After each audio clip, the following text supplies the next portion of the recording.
recently on YouTube, I've been seeing that there have been many people reviewing this PC, saying it is probably the best pre-built out there, for a good price. And I have it right here with me. And I'm going to tell you guys the rest of the specs that they're not telling you here, and if I do think it's worth it, because I've had it for about a month now, and you're gonna like my answer for this price, definitely. Alright, so for starters, all this is true. The memory is, here, you know, I can just build the PC right here. If I go here, alright, this is about what it is. This is what I have in it, because I upgraded this. I wanted fancy stuff, but I need to get the right case. Do not, you just ignore this case. I generally don't really care about what the case looks like. To me, it's just a nice looking case. But it's on. I gotta change some of the upgrades I made. Here we go. This is about right.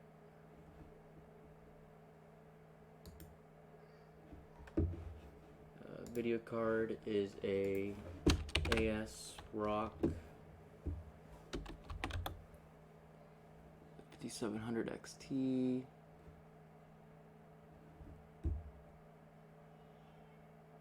Silver and red, black, red, silver and red.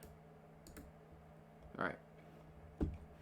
And then let me swap this out to the basic one.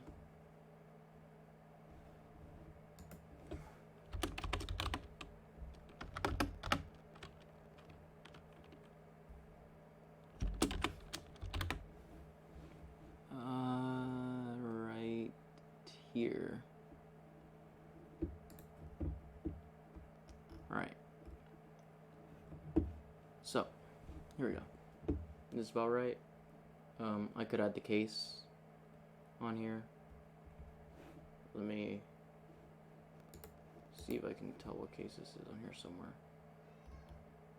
I personally can't, but I'm sure somebody can figure it out. I don't think it's anything too special. It's got a mesh on top, on bottom. Very little airflow into it from the front, which I do not like this with this case. The back has some airflow possibilities for the liquid cooler. So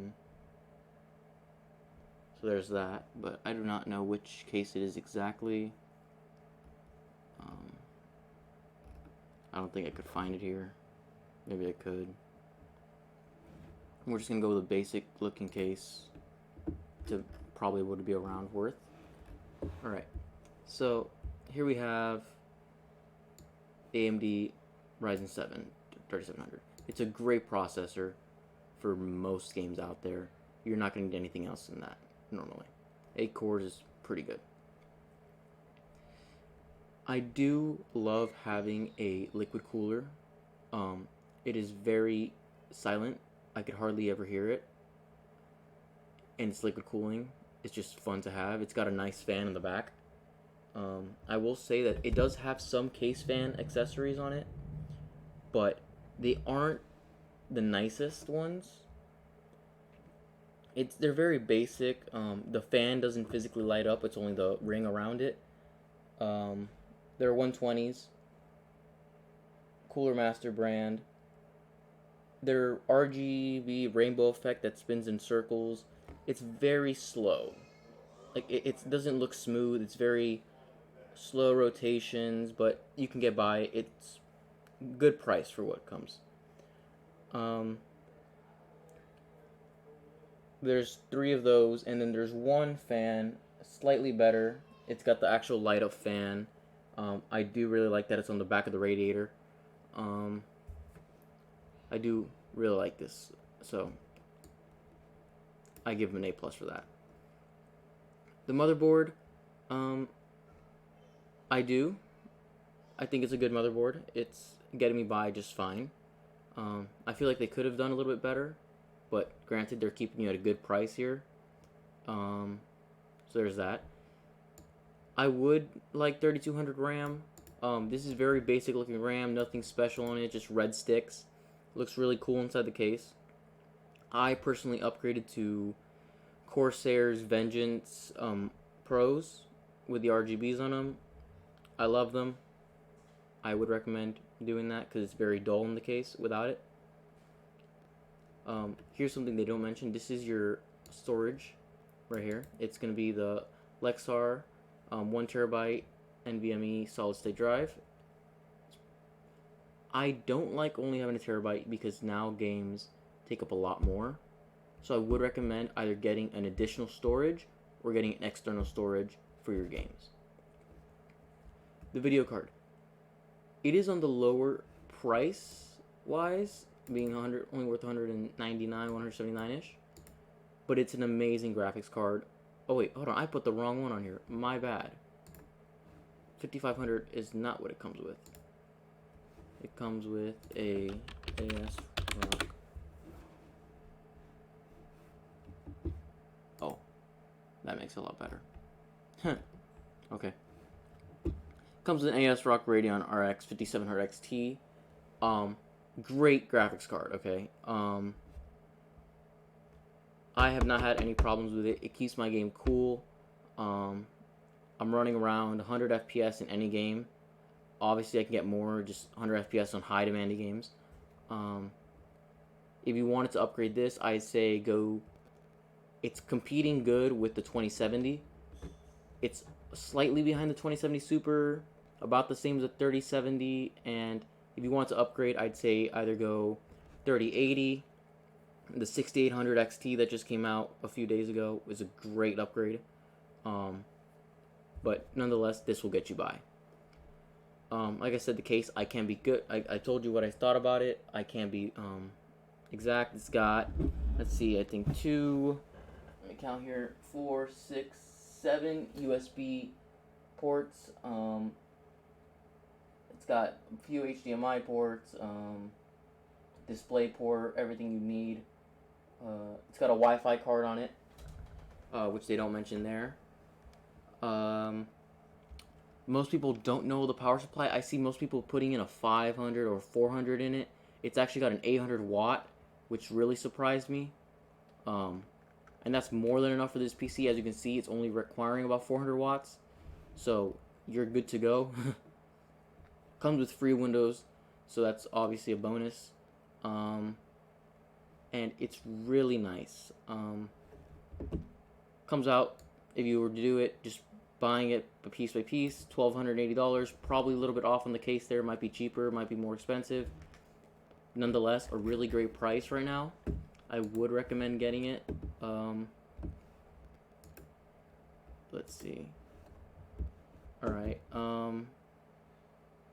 I'm not the best at doing benchmark testing, so I won't be able to do that for you now. If someone can tell me how to do it, I will gladly do it.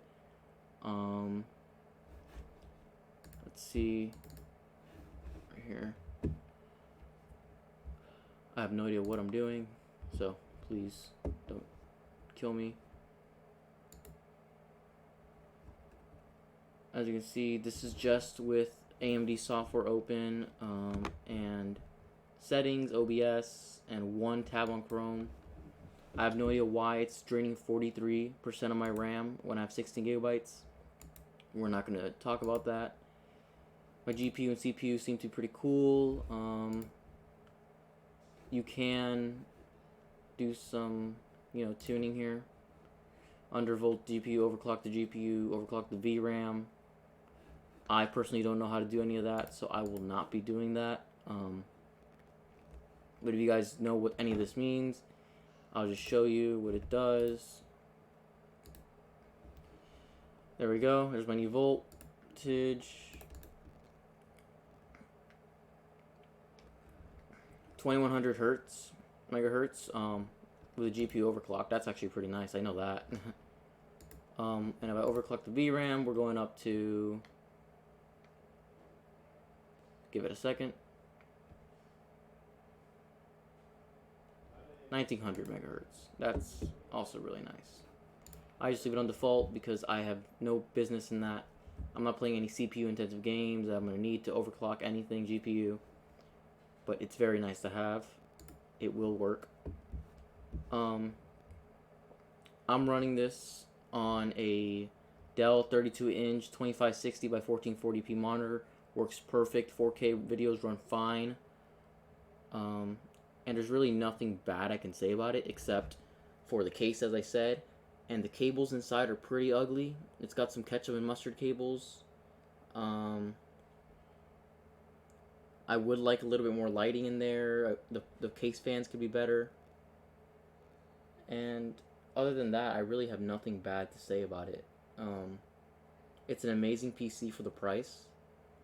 I remember before I bought this, I had bought myself a Alienware R17,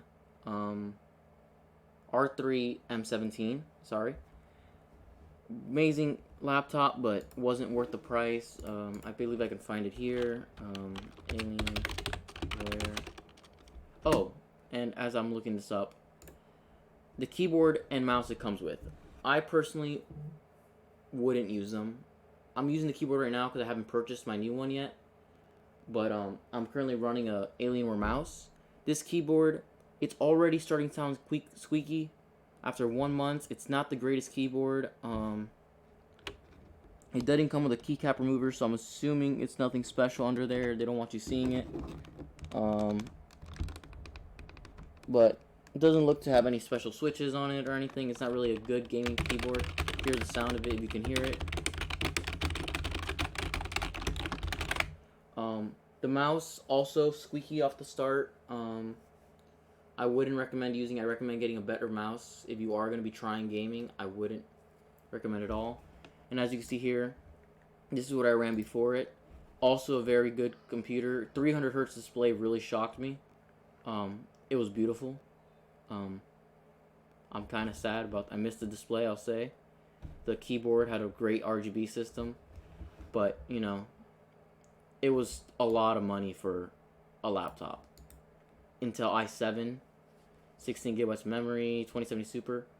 I could probably make something like this on a PC for less. So there's that. I will see if there's any other CyberPower PCs out there, and if I do find any, I will let you all know if there's any good deals. But for now, I think that this one right here is the clear winner of the best CyberPower PC or best pre-built PC for a good under $1,000 price out there, guaranteed. I will assure you that. If you find something else, please leave it in the comments. I will gladly take a look at it and I'll give you my review.